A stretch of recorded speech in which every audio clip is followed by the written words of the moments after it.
에 나오신 여러분들 위해 하나님의 크신 은혜 아버기 임하시기를 주님의 이름으로 축원합니다. 오늘 여러분과 함께 나눌 말씀은 든든히 서가는 교회, 든든히 서가는 교회라는 제목입니다.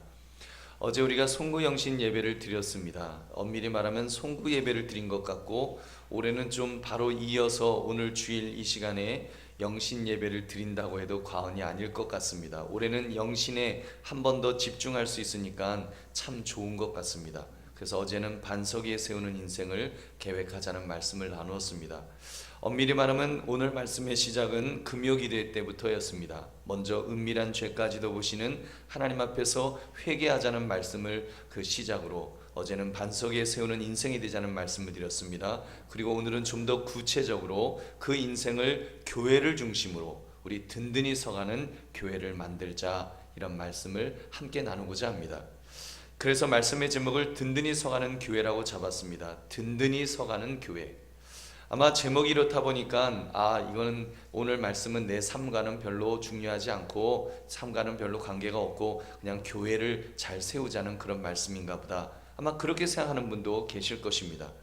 든든히 서가는 교회, 여러분, 이것은 여러분 한 사람 한 사람이 사실은 모여서 성도가 되는 것입니다. 거룩한 무리가 될 때 성경은 그것을 교회라고 말씀합니다. 한마디로 한강교회는 이 건물이 교회가 아닙니다. 이 건물은 예배당이고, 진짜 한강교회는 바로 여러분이 한강교회인 줄 믿으시기 바랍니다. 여러분, 우리가 한강교회예요. 우리 함께 예수 믿는 우리들이 바로 한강교회인 것입니다.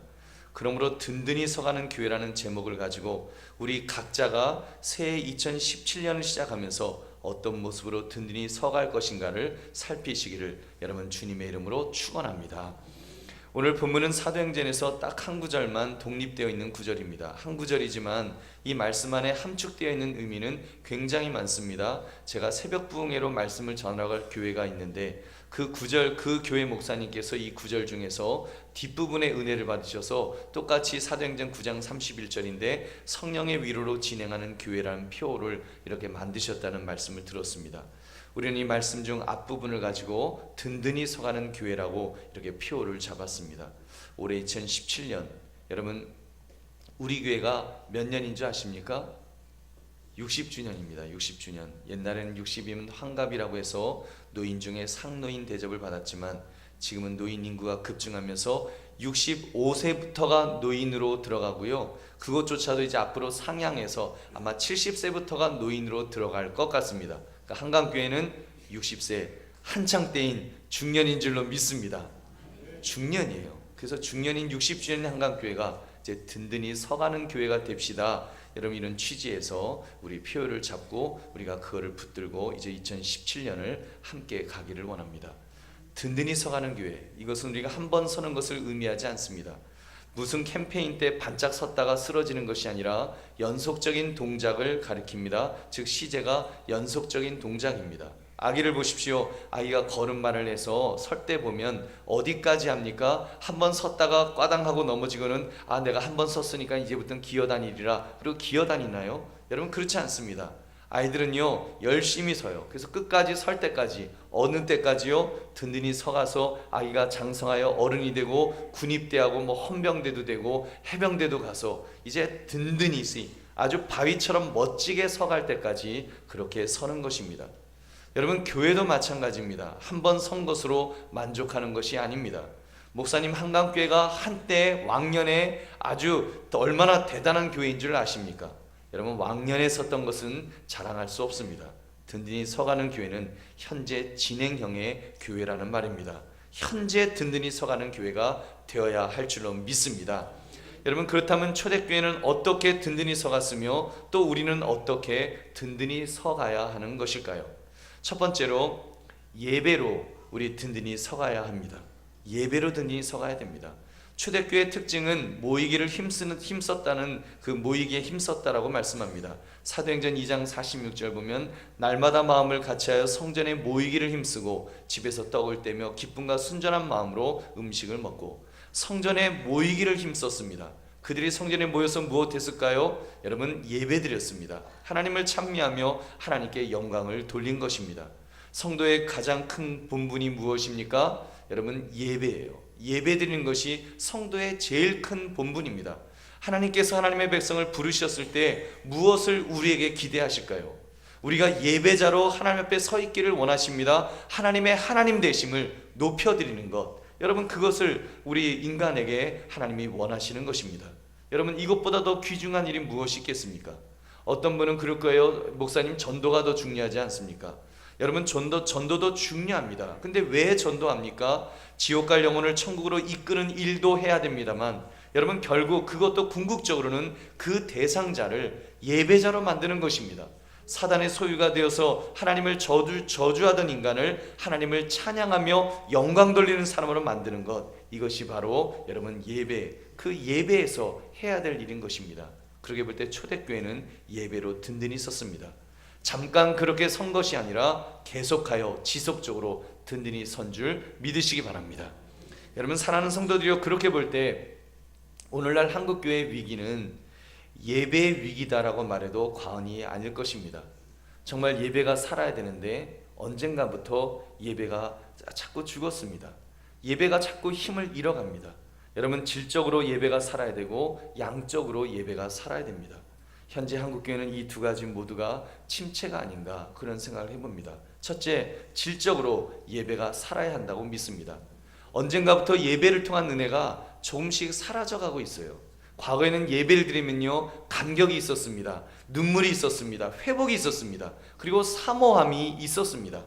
근데 언젠가부터 예배가 그냥 형식으로 흘러가기 시작했습니다. 그냥 대충 때우는 시간 정도로, 그냥 억지로 와서 앉아있는 시간으로 그렇게 감격이 사라지고 있는 것은 아닐런지요. 여러분, 예배 드리기 전에, 예배 임할 때 내가 예배자로 바로 서 있어야 되겠다, 이런 마음이 불일 듯 여러분의 마음속에 일어나고 있으신지요? 여러분, 일어나고 있다면 여러분 괜찮지만, 만약에 그런 마음이 없다면 지금 뭔가 질적으로 예배가 지금 그 은혜가 없다는 것입니다. 이런 점에서 좀 여러분에게 이런 권면을 합니다. 예배 전에, 여러분, 예배 전에 다른 분들과 대화하지 마시기를 바랍니다. 여러분, 생각해 보십시오. 예배는 하나님과 만나는 시간이잖아요. 와서 이제 하나님을 높여드리고 하나님께 영광 돌리는 시간입니다. 그래서 약속을 했잖아요. 몇 시에 모여서 우리 함께 예배를 드리자. 그래서 하나님께서 그 시간을 기대하시는 거예요. 우리 성도들이 모여서 함께 하나님을 높여드리고 하나님께 하나님을 경배하기를 하나님은 원하시는 것입니다. 근데 아무개가 왔어요. 하나님은 기대하시는 거예요. 아무개가 와서 이제 하나님 저 왔어요 하고 기도하면서 이제 예배할 준비를 하고 있겠구나. 근데 다 와갖고는 하나님은 아랑곳하지 않고, 아이고 아무개 권사님, 아무개 집사님 하면서 막 이렇게 얘기하시는 거예요. 여러분, 그러면 하나님이 서운하실까요? 좋아하실까요? 여러분, 서운해하실 거예요. 여러분, 그렇기 때문에 예배 교회에 오시면 제일 먼저 우리가 예배 드리는 거잖아요. 그렇기 때문에 여러분, 경건하게 기도하시면서 예배를 준비하시기 바랍니다. 여러분, 그래서 조용하게 기도하셔야 돼요. 우리가 사실 준비 찬송이란 말을 쓰면 안 됩니다만, 우리가 예배 전에 준비 찬송을 부르잖아요. 그 이유도 하도 이렇게 자꾸 뭐 이렇게 와글와글 이렇게 떠드는 분들이 또 계시니까, 이게 떠들면 은혜가 안 되잖아요. 그러니까 우리가 찬송으로라도 마음을 하나로 모으고 예배의 준비를 하자고 하는데, 또 어떤 분들은 목사님 조용히 기도하고 싶어요. 천주교처럼 좀 이렇게 조용히 교회 와서 아주 경건한 마음으로 예배를 준비하고 싶어요. 그런 분들도 계세요. 여러분, 우리가 만약에 떠들게 되면, 여러분, 첫째는 하나님을 무시하는 거고요, 두 번째는 다른 분들이 예배 드리는 것을 방해하는 것입니다. 여러분, 하나님께서 결코 기뻐하지 않으시고 화내실 거예요. 여러분, 그러니 꼭 기억하셔서 경건하게 예배를 준비하시기를 주의 이름으로 축원합니다. 그리고 정말 예배 자체를 여러분 숫자적으로도 많이 사모하십시오. 예배에서 질적으로 은혜가 회복되면 예배를 사모하지 않을 수 없게 됩니다. 은혜를 받는데 어떻게 그 예배에 자꾸 참석하고 싶어 하지 않겠습니까? 그런 점에서 예배 때 은혜가 회복되면 예배의 횟수가 늘어날 것입니다. 한강교회는 공적 예배가 여러 번 있습니다. 주일 대예배, 주일 오후 예배, 수요 예배, 금요 기도회, 그리고 매일매일 새벽 기도회가 있습니다. 교회 가까이 계신 분들은 모든 예배에 참석하는 것을 원칙으로 하셔야 됩니다. 당회에서는 그래서 예배가 필요하다고 보기 때문에 전통적으로 그런 예배를 만들고 계속하여 그것을 하는 것입니다. 사실 어떤 때는요, 주일 대예배는 이렇게 성도님들이 오시지만 주중에는 잘 안 오세요. 그래서 이거 수요 예배 계속 해야 되나, 금요기도 계속 해야 되나, 그런 갈등이 생길 때도 있습니다.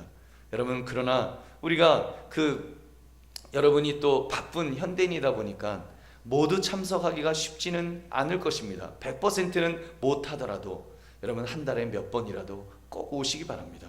사실 참석하는 그 퍼센테이지 생각하면 안 했으면 좋겠지만 좀 저는 그런 마음을 한번 가졌어요. 우리가 정말 성도가 예배 드리는 것이 이게 성도의 마땅한 본분입니다만, 저는 좀 친정 어머니의 마음 같은 마음으로 그 예배를 또 준비하는 사람이기 때문에 예배자이며 동시에 예배를 또 인도하는 그런 인도자로서 친정 어머니 같은 그런 심정이 생겼습니다. 여러분이 살다가 힘들고 어려울 때 세상 사람 찾지 말고 술집 찾아가지 마시고 어디 한강다리 위에서 헤매지 마시고 하나님 아버지 집으로 여러분 오시기를 주의 이름으로 축원합니다. 여러분 정말 우리 은혜를 사모하며 그렇게 기도하자는 것입니다. 힘들면 아버지 집으로 교회로 오는 것이 습관처럼 그렇게 되어 있어야 됩니다. 여러분 그래서 자꾸 예배를 사모하고 예배에 참석하셔야지, 정말 힘들 때, 정말 절망하고 이제 마지막 그 벼랑 끝에 서 있을 때 여러분 떨어지지 않고 하나님 앞에 찾아오려면, 하나님을 찾으려면 예배가 여러분 이렇게 예배로 잘 훈련이 되어 있어야 되는 줄로 믿습니다. 여러분 그런 면에서 예배를 이렇게 자꾸 사모하십시오. 그 예배를 통해서 하나님을 만나면 어떤 문제라도 해결될 수 있습니다. 그것이 교회 중심으로 건강하게 신앙생활하는 모습이 아니겠습니까? 당회 때 장로님들이 그런 말씀까지 하셨습니다. 목사님, 우리 장로들을 공개적으로 예배 시간에 아무개 장로 왜 예배에 빠지셨어? 하고 혼을 내켜달라는 말씀하셨어요. 근데 제가 또 그렇게 하면 또 시험 들까봐 제가 그렇게는 안 합니다만, 여러분 오죽하면 그런 말씀을 나누겠습니까? 그러나 여러분 제가 그렇게 대놓고 말씀을 안 드린다 할지라도 우리 스스로 결단하시기 바랍니다. 엄밀히 말하면 제가 여러분에게 강요해서 예배의 자리에 앉을 그런 일은 아닙니다. 억지로 앉으면 여러분 그것이 무슨 예배겠습니까? 오히려 여러분 스스로가 예배의 필요성을 느끼셔야 합니다. 여러분 예배는 여러분 우리가 그 기본적인 것은 하나님께 경배하는 것이지만, 여러분 엄밀히 말하면 우리가 예배자잖아요. 우리가 그 하나님께 예배드리는 우리가 주인공입니다. 예배드리면 여러분 하나님 영광 받으시면, 하나님 영광 받으실 때 누구에게 유익이 있을까요? 하나님에게 영광 그 유익이 있으실까요? 우리가 은혜 받고 우리에게 유익이 있을까요? 여러분 우리에게 유익이 있는 거예요. 은혜 받으면 우리에게 유익이 있고요, 하나님 만나면 우리에게 유익이 있습니다. 여러분 그렇기 때문에 예배는 여러분을 위한 예배입니다. 여러분 예배를 위해 빈자리를 메꾸어 주는 것이 아닙니다. 여러분 그보다는 여러분이 그 예배의 자리를 누리셔야 됩니다. 예배의 자리를 누리시기를 주의 이름으로 축원합니다. 제가 좀 연초니까 좀 적나라하게 제가 좀 그 표현을 해볼 테니까 여러분 용서하시고 들으시기 바랍니다.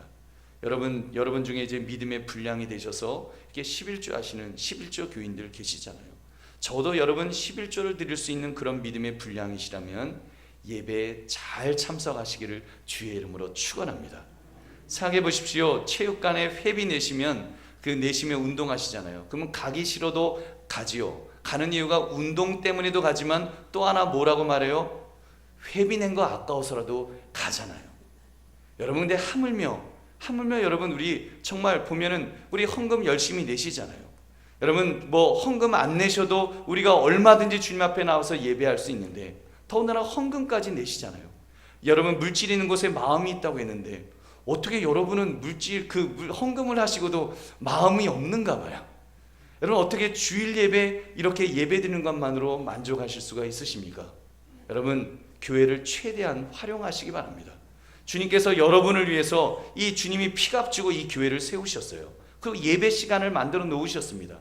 그 예배 시간을 누리시라고 만들어 놓으신 것입니다. 나 일주일 동안 죽어라 힘들게 일하는데 주일 예배를 드리는 것으로 그 감지덕지 하시지 뭘 또 주중까지 나오시라 그러나, 여러분 강요로 생각하지 마시라는 것입니다. 예배 시간은 엄밀히 말하면 한강교회에서 바로 여러분을 위해서 마련한 공적 예배 시간인 줄 여러분 믿으시기 바랍니다. 여러분, 여러분이 주인공이에요. 여러분이 그 시간에 오셔서, 이 시간에 오셔서 하나님을 만나고 은혜 받을 수 있도록 하나님께서 만들어 놓으신 시간이에요. 여러분이 정말 예배 속에서 하나님을 만나면 하나님이 여러분에게 은혜 부으실 줄 믿으시기 바랍니다. 여러분에게 은혜 주시는 거예요. 제가 이렇게 말씀을 드린다고 또 나는 그러면 헌금도 제대로 못하는데 나오지 말라나 보다, 이 얘기 아닙니다. 누구든지 다 예수님 앞에 나올 수 있습니다. 근데 정말 나오면서 좀 더 이 예배 자리를 사모하시라는 그 말씀을 드리는 것입니다. 우리가 정말로 내가 그렇게 마음을 다해서 주님 앞에 나온다면 여러분, 평소에도 우리가 그 시간을 더 누리시기 바랍니다. 이것이 바로 교회가 건강하게 든든하게 서나가도록 그런 좋은 교회를 만드는 비결이라는 말입니다. 자, 여러분, 우리 토요 새벽 기도회도 그래서 시작한 것입니다. 사실 그 토요 새벽 기도회를 만들어서 제일 고생하는 사람은 제가 제일 고생해요. 여러분, 그거 아십니까? 금요기도에 마치고요, 우리가 그동안 토요 새벽 기도회가 없어서 토요일 날은 새벽 기도회가 없었습니다. 금요기도에 마치고서 한강에 나가서 달밤에 운동하는 게 얼마나 그 재미가 쏠쏠한 줄 아십니까?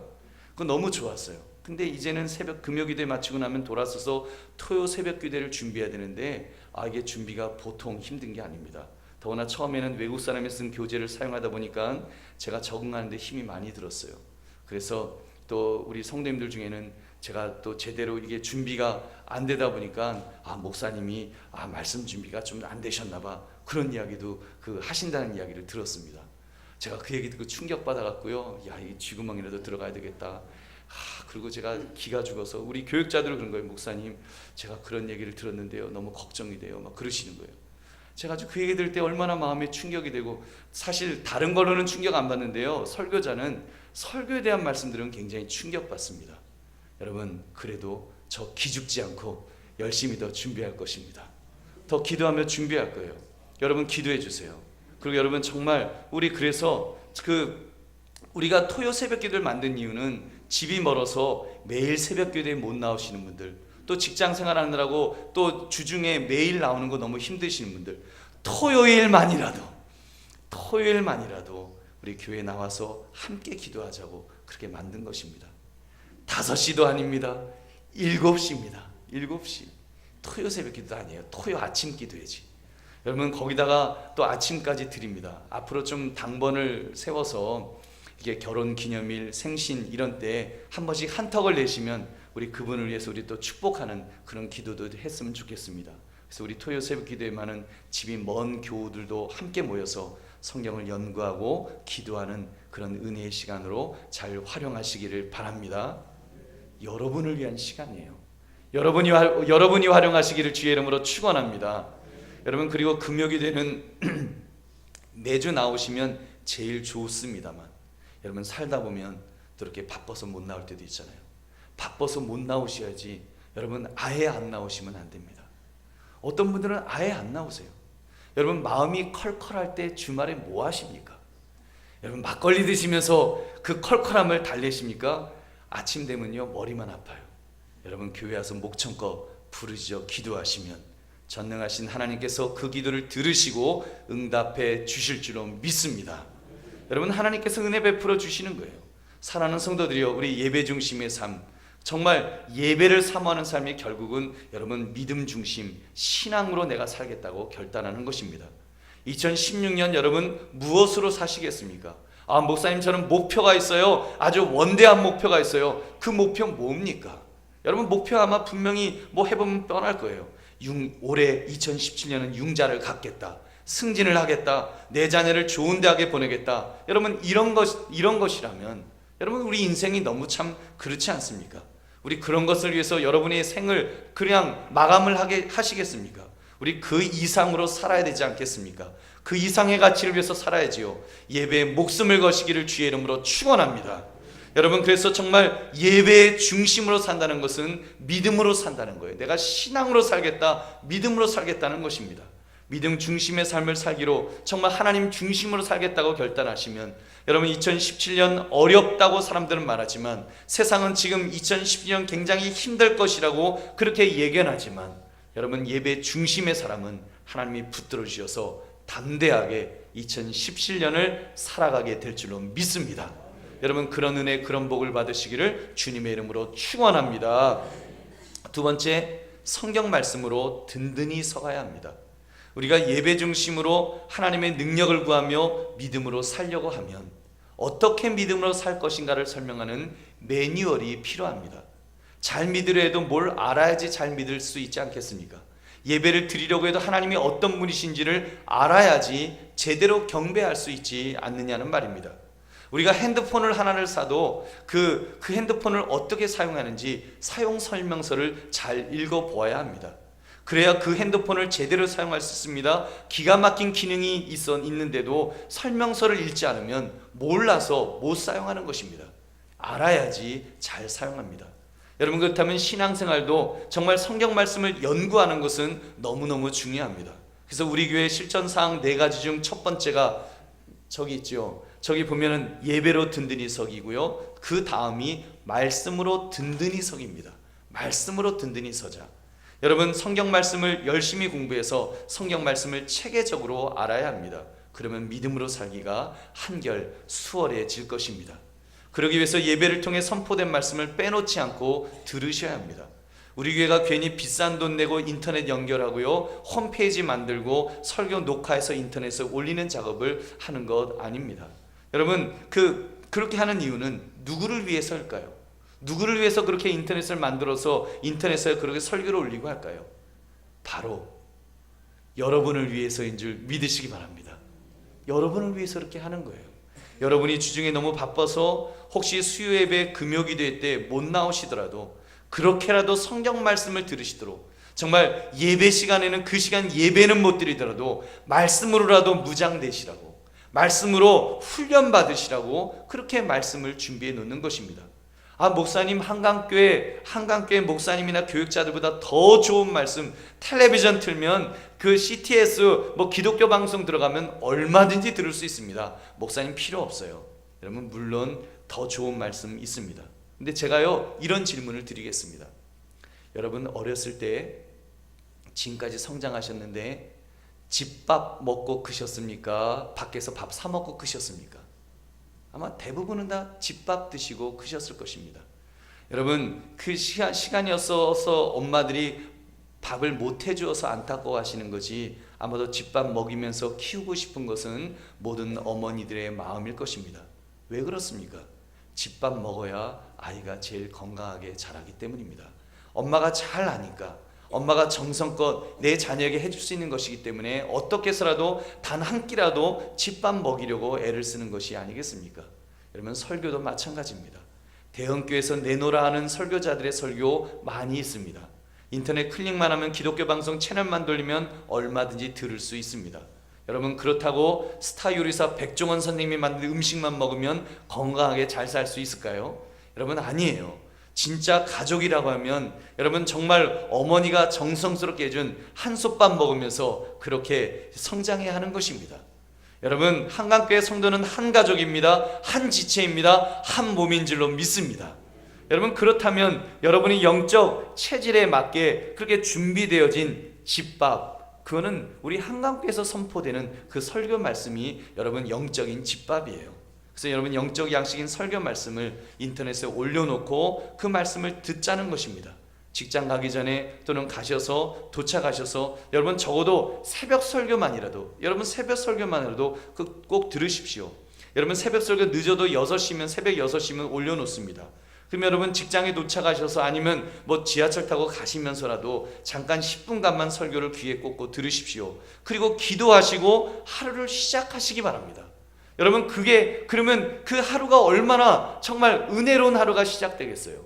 여러분, 하나님 앞에 말씀으로 무장하고 기도로서 시작하는 그 하루하고 허겁지겁 하루가 시작되는 것은 완전히 다른 거예요. 여러분, 차를 타고 가실 때나 무엇을 하실 때나 아니면 주무실 때나 아니면 일어났을 때나 어느 시간이라든지 시간을 정해놓고 여러분, 그렇게 경건의 시간을 가지시기를 주의 이름으로 축원합니다. 그리고 여러분, 토요 새벽 기도의 그 시간은 체계적으로 성경을 공부하는 시간입니다. 그때는 꼭 참석을 하십시오. 토요일 하루는 참석하실 수 있잖아요. 크로스의 성경 연구 교재를 더 잘 이해하실 수 있도록 이제 한 장짜리 문제지도 여러분에게 또 드립니다. 그 문제집을 한 문제씩 풀다 보면 저절로 성경을 알게 될 것입니다. 언제 그런 체계적인 공부를 하시겠습니까? 여러분 언제 맛있는 아침을 또 그렇게 대접받으시겠습니까? 우리 토요 새벽 기도회 때 꼭 오셔서 영의 양식, 육의 양식을 모두 배부르게 드시기를 주님의 이름으로 축원합니다. 그러면 이렇게 말씀으로 든든히 서가는 교회를 만드시는 저와 여러분 되시기를 다시 한번 주님의 이름으로 축원합니다. 세 번째, 기도로 든든히 서가야 합니다. 믿음으로 살겠다 결심하고 성경 말씀이라는 매뉴얼이 있어도 내 힘만으로는 안 됩니다. 여러분 신앙생활은 자력으로 하는 것이 아닙니다. 타력으로 하는 것입니다. 전적으로 하나님의 능력으로 우리는 살아가는 것입니다. 그래서 그렇기 때문에 하나님을 의지해야 됩니다. 성령 하나님의 도우심을 영적인 능력이 덧입혀질 때 성공적으로 신앙생활을 할 수 있습니다. 여러분 그런 힘을 얻으려면 어떻게 해야 됩니까? 기도해야 됩니다. 오직 한 가지, 기도할 때 그 능력이 나타나는 것입니다. 제자들이 귀신 들린 사람을 쫓으려고 했어요. 근데 실패했습니다. 얼굴이 시뻘겋게 돼갖고 막 쩔쩔맸어요. 근데 예수님은 딱 오시더니 귀신을 쫓아내셨어요. 제자들이 너무 기가 막혀서 예수님에게 여쭈었습니다. 예수님 어떻게 된 일입니까? 그때 예수님 이렇게 대답해 주셨습니다. 마가복음 9장 29절 이르시되 기도 외에 다른 것으로는 이런 종류가 나갈 수 없느니라 하시니라. 아멘. 그렇습니다. 하나님의 능력은 기도할 때 기도 외에는 다른 것으로 얻을 수가 없습니다. 기도할 때 하나님의 능력이 여러분의 삶에 임하실 것입니다. 사랑하는 성도들이여, 성령의 임재와 권능을 경험하려면 다른 것으로는 안 됩니다. 기도해야 됩니다. 기도는 하나님의 능력을 나의 것으로 만들 수 있는 축복의 통로입니다. 기적을 체험하는 최고의 방법이라는 것입니다. 그렇게 볼 때 기도는 놀라운 도구입니다. 기도는 일종의 하나님의 도우심을 구하는 핫라인과도 같습니다. 기도로 구하면 하나님은 들으시고 응답해 주십니다. 여러분 성령 하나님의 도우심을 즉각적으로 받을 수 있습니다. 다만 이 놀라운 기도를 내가 활용하느냐 안 하느냐가 관건일 것입니다. 여러분 그렇다면 성령의 도우심을 구하기 위해 기도해야 되는데 어느 시간을 여러분 이용하시겠습니까? 일단은 매일 하는 새벽 기도의 시간을 활용하시기 바랍니다. 가급적이면 여러분 새벽 기도회를 참석하는 것이 좋습니다. 또 한강교회가 아니라도 여러분 멀리 사시면 그 가까운 교회라도 새벽 제단을 쌓으시는 것이 사실 제일 좋습니다. 왜냐하면 함께 기도하기 때문에 함께 모여서 기도하는 시간이기 때문에 여러분 얼마나 내가 어떤 때는 지칠 때가 있어요. 기도하기 힘들 때가 있어요. 그러나 옆에서 함께 기도하는 사람이 있으면 기도에 힘을 얻기 때문에 여러분 새벽 기도의 시간을 활용하는 것이 중요합니다. 그리고 여러분 집이 너무 멀어서 또는 나는 도저히 새벽 4시 반에는 못 일어난다, 죽었다 깨나도 못 일어난다 하시는 분들은 그 이후 시간이라도 인터넷을 이용하시라는 것입니다. 특별히 출퇴근 시간 잘 이용하셔서 짧게나마 여러분 말씀으로 무장하시고 기도하시기를 바랍니다. 그리고 여러분 수요 예배 금요 기도회를 적극 활용하셔서 여러분 몰아서라도 기도하십시오. 몰아서라도 기도하라. 매일 운동 못 하시는 분들 보니까요, 여러분 중에 매일 운동 못 하시는 분들 있죠. 그러니까 주말에 보면은 등산 가시는 분도 있고요, 조기 축구에 나가서 하루 종일 뛰는 분들이 있습니다. 그리고는 아주 일주일의 피로가 다 풀렸대요. 시원하대요. 너무 좋대요. 여러분 우리 그 예배도 마찬가지입니다. 여러분 우리가 매일매일 새벽 기도를 못 한다면 수요 기도회 또는 뭐 금요 기도회라도 오셔서 여러분 그때 우리가 함께 정말 그 애절하게 주님 앞에 기도하면 얼마나 좋겠습니까? 여러분 그래서 정말 우리가 기도하는 것이 너무나 중요합니다. 근데 사실 담임 목사로서 제일 절망적일 때가 언젠가 하면 여러분 우리 성도 중에 너무 힘들어서 아무개가 기도해야 되는데 저분이 기도하셔야 되는데 안 나타나는 거예요. 기도하는 모습이 안 보이는 거예요. 새벽 기도도 안 나오고 수요 예배도 안 나오고 금요 기도도 안 나오고 심지어 주일 예배도 안 나오는 거예요. 그러면 너무 마음이 아픕니다. 저분 어떻게 회복되나? 저렇게 해갖고 어떻게 그 문제를 해결할 수 있나? 하나님의 도우심을 어떻게 구할 수가 있나? 절망적인 것입니다. 여러분 우리 그런 면에서 몸이 좀 힘들어도 괜찮습니다. 교회 와서 기도를 통해 힘을 공급받으면 회복될 수 있습니다. 가족 누군가에게 상처를 입어도 괜찮습니다. 교회 와서 기도로서 하나님의 회복해 하시는 은혜 받으면 회복할 수 있습니다. 여러분 병원에 갔다가 불치의 병이 걸렸다는 그런 판정을 받아도 괜찮습니다. 기도를 통해 하나님의 기적적인 능력을 체험하면 회복될 수 있습니다. 여러분 사업을 하다가 망해도 괜찮습니다. 교회 와서 기도로 위로를 받고 힘을 얻으면 회복할 수 있는 줄로 믿습니다. 여러분 근데 문제는 그 기도의 자리에 나오지를 않습니다. 그럼 그분은 어떻게 회복될 수가 있을까요? 누가 회복시켜 줄까요? 여러분 절망적인 것입니다. 그러므로 기도해야 됩니다. 힘들면 힘들수록 더 기도하시기 바랍니다. 기도를 통해 힘을 얻으시고 그렇게 교회를 든든히 세워나가시기를 주님의 이름으로 축원합니다. 여러분 네 번째, 복음 증거, 즉 전도로 든든히 서가야 합니다. 그렇게 힘을 얻었으면 이제는 자기만을 위하라는 이기심을 넘어서야 합니다. 나를 넘어 나만을 위해 살겠다는 마음을 넘어서서 이제는 하나님을 위하여 살겠다는 마음을 가져야 합니다. 하나님을 위해 사는 삶의 정점에는 다른 것이 자리할 수 없습니다. 오직 복음 증거, 전도가 있는 것입니다. 전도만이 든든히 서갈 수 있는 마지막 액션입니다. 전도해야 교회가 살 수 있습니다. 전도해야 성도가 살 수 있습니다. 전도해야 영혼이 살 수 있습니다. 여러분 우리가 예배로 든든히 서고 말씀으로 든든히 서고 기도를 든든히 서는 이유는 바로 이 전도 때문입니다. 복음 증거를 위한 것입니다. 은혜를 받았으면 받은 만큼 주어야 합니다. 엄밀히 말하면 우리는 주기 위해서 받는 것입니다. 하나님은 우리에게 사랑을 쏟아 부으시면서 너희도 이와 같이 사랑하라고 가르쳐 주셨습니다.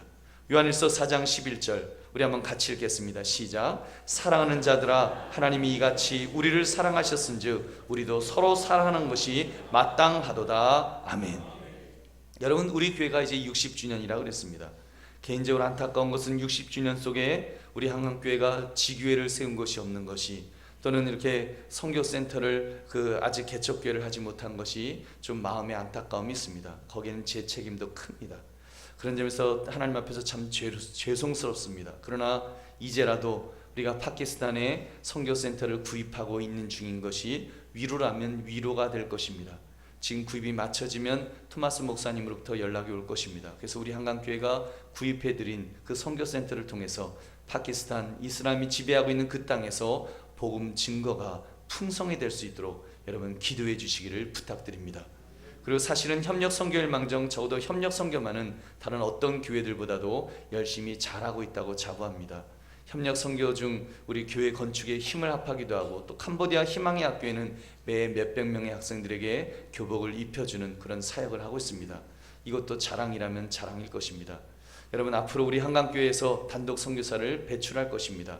올해 60주년을 우리 준비하여 앞으로 몇 년 안에 틀림없이 그렇게 할 것입니다. 여러분 단독 선교사 파송하려면 파송할 주의 종을 우리 교회에 보내주셔야 됩니다. 그때가 되었다고 저는 믿습니다. 앞으로 우리 교육자 중에 한강교회에서 사역을 한 사역자들 중에 그런 인물을 찾아서 파송하는 것입니다. 그리고 이미 가까이에 보내주셨다고 저는 믿습니다. 우리 최강도사님 또 최전도사님 모두 선교사로 부르심을 받은 사람들입니다. 여러분 제가 잘 키워서 꽃이든지 키우든지 하여튼 그래서 보내려고 합니다. 여러분 기도 많이 해주십시오. 그래서 앞으로 적어도 3년에서 5년 사이에는 우리 한강교회도 단독 선교사를 파송하는 그런 교회가 되기를 주의 이름으로 축원합니다. 여러분 제가 이번에 선교위원장님이 보고서 오늘 재직회 때 보고서 할 거를 이렇게 보여주셨는데, 거기 보니까 우리가 올해 2016년도에 작년에 이제 선교 헌금으로 이제 보냈던 것들이 9천만 원이 넘는 거예요. 그래서 이거 계산이 맞느냐고, 하여튼 지명 헌금이든 어떻게 하든 해서 9천만 원이 넘고, 우리가 개척교회 농어촌교회 지원하는 것까지 하면 거의 한 1억 한 2천만 원을 우리가 작년에 그렇게 했습니다. 다른 건 몰라도 그건 너무 자랑스럽더라고요. 여러분 얼마나 우리 하나님 앞에 그래도 우리 귀한 일을 하는 것입니까? 여러분 우리가 정말 주님 앞에 기도하면 하나님께서 그 일을 감당할 수 있도록 힘과 능력 주실 줄로 믿습니다. 제 야무진 꿈이 하나 더 있는데, 교회가 재개발로 건축할 때 한강교회 지교회도 그런 개척교회도 하나 세울 수 있기를 저는 기도하고 있습니다. 기도하면 하나님께서 그런 물질의 복도 채워 주실 줄로 믿습니다. 아마 제가 이런 기도하며 꿈을 꾸자고 말씀을 드리니까 좀 교회 사정을 아시는 분은 아마 그러실 거예요. 목사님 지금 작년에 우리 재직회 때 결산할 텐데 우리 예산한 거 다 나오지 못해서 2017년도 예산은 좀 감축을 해야 되나, 이런 말까지 나왔다고 하는데, 목사님 무슨 힘으로 합니까? 목사님 그런 거 어떻게 해요? 아마 걱정하시는 분도 계실 거예요. 여러분 따라 하시기 바랍니다. 내가 복 받으면 할 수 있다. 내가 꿈을 꾸면 복은 하나님이 주신다. 여러분 물질의 복을 받으시기를 주의 이름으로 축원합니다. 여러분 잘 먹고 잘 살기 위해서 물질의 복을 받는 것이 아니라 우리가 정말 하나님의 일을 하기 위해서 물질의 복을 여러분 구하십시오. 그럼 하나님이 분명히 주실 것입니다. 그래서 우리가 복음 증거에 대한 사명을 가지고 정말 불타오르면 하나님은 우리에게 넉넉히 차고 넘치는 것들을 주실 줄 믿으시기 바랍니다. 여러분 우리 해야 될 일이 많이 있습니다. 국내 정부도 더 열심히 해야 됩니다. 우리 장로님 중에 전도왕으로 열심히 전도하는 장로님도 계시지 않습니까? 교회의 자랑입니다. 그리고 각자 개개인이 한 영혼 사랑 축제를 통해서 평생 믿지 않으시던 그런 배우자를 전도하고 자녀를 전도하고 부모님을 전도하는 일들 합니다. 앞으로 분명히 더 잘할 줄로 믿습니다. 우리 그런 꿈을 꾸고 우리 그렇게 합시다. 또 외국인 사역도 우리 한글 교실 이렇게 또 열심히 여러분들이 애를 쓰고 있습니다. 동시 통역도 지금 있습니다. 다른 사람은 긴장 없이 예배를 드리지만 우리 지금 뒤에 우리 있는 청년은 통역실에서 얼마나 긴장하면서 지금 동시 통역으로 섬기고 있는지요. 다 귀한 일들입니다. 여러분 군성교도 우리 한강교회가 얼마나 열심을 다하고 있는지요. 우리 한강교회 출신 심재인 전사님이 일선에서 뛰고 계십니다. 또 우리 시무장님 중에 총회 군성교회에서 중책을 맡고 계신 분도 계십니다. 우리 한강교회 출신 장로님 권사님 자녀들 사위 중에 또 자녀들 중에 그 군종 목사님으로 섬기고 우리 원로 목사님의 아드님이 그 미군 부대 군종 목사님으로 또 사역하고 계십니다.